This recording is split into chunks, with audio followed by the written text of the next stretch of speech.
there was this big jack dude. He always had the nicest fucking setup. He had the gear. His gun was always on point with the latest tactical equipment. And we were out one day and we got into this big fucking firefight. It was a convoy. We got ambushed. And we're all out, we're all maneuvering, we're laying waste to the enemy, achieving fucking fire superiority and pushing them back. And I looked behind me and this fucking badass dude was hunkered down by the tires, crying like a little bitch. Fast forward a couple of hours later, we've handled the situation. We're back at the fire base, and I was livid. So I go up to this dude, I start yelling, I start hollering, and in the midst of that, I had to calm myself down. And once I did, I went up to this dude and I apologized to him. I was like, hey man, like, I'm sorry for yelling and hollering at you. I'm man enough to admit when I'm wrong and I didn't realize you had this condition and I'm sorry. So I sat down with him and I got done with my apologies and he looked at me. He was like, hey, like what condition are you talking about? I'm like, well, dude, you're clearly sick. And I overlook all that and I let my emotions get the best of me. And for that, I'm sorry. Like, what can I do to help you?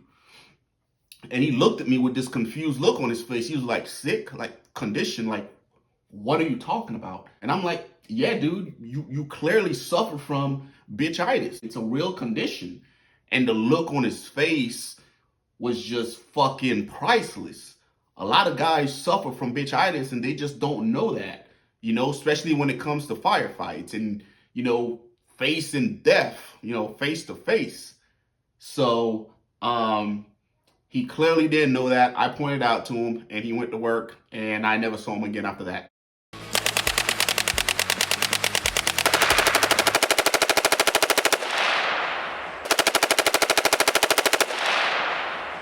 All right, guys, I wanted to share that story with you because everybody wants a firefight until they get one.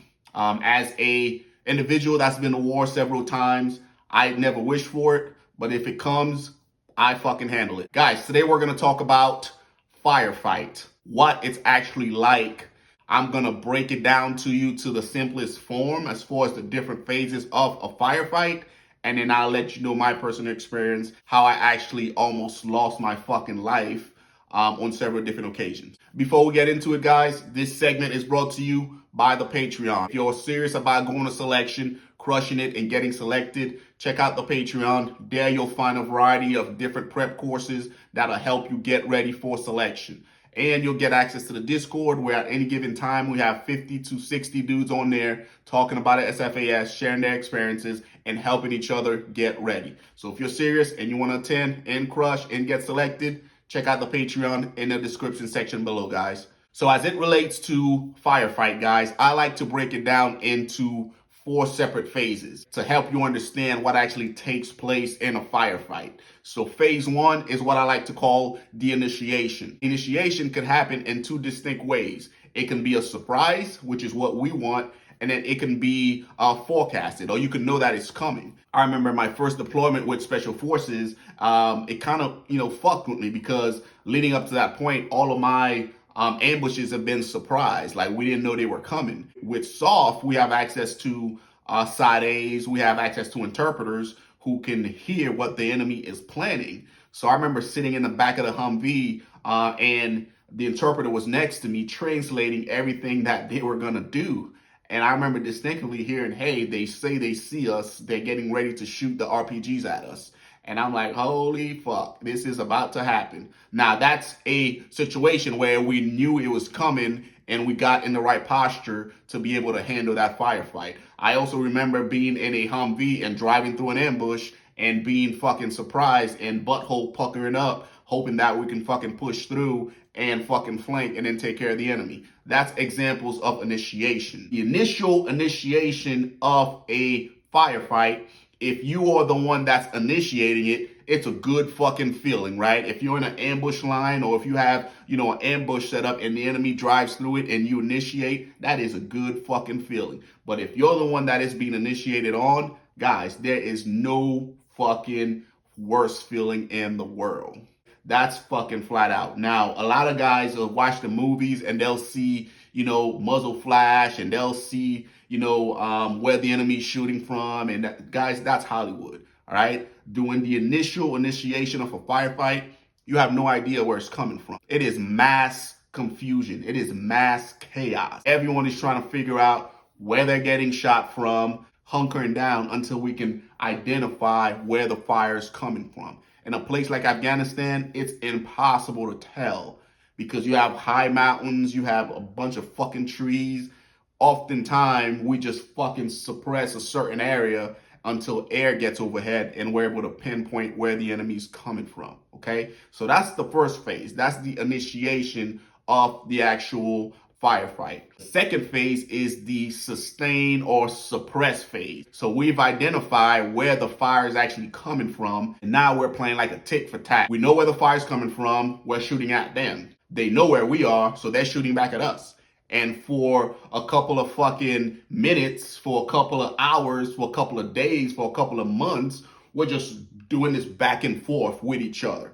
I've been on operations where I was out there for 6 days fighting with the enemy to where another ODA had to come replace us. And that fucking firefight lasted 6 additional days. That's not unheard of. So that's phase 2, guys. We're playing chess with each other, trying to figure out how to take each other out. We go back and forth, right? And during that phase, it's a little bit more, I guess, normal, right? Like we're a tad bit calmer because we know where the enemy is and we know what we have. We know what they have at this point. So it's just a matter of finding cover and then duking it out. Now, the third phase is the turn or the overpowering phase, right? This is where the battle starts to shift. This is where either we achieve fire superiority or they achieve fire superiority to where we outgun them. This normally happens for us whenever air gets overhead. The last phase is the conclusion of the actual fight, right? That is where, hey, we've, killed however many bad guys, and now we're going through and we're doing a sweep. Make sure we have security, and then we start pushing through and clearing everything. So, in short, guys, that's how a firefight typically happens. I always tell guys, especially the newer guys that are on my team, we don't go looking for firefights.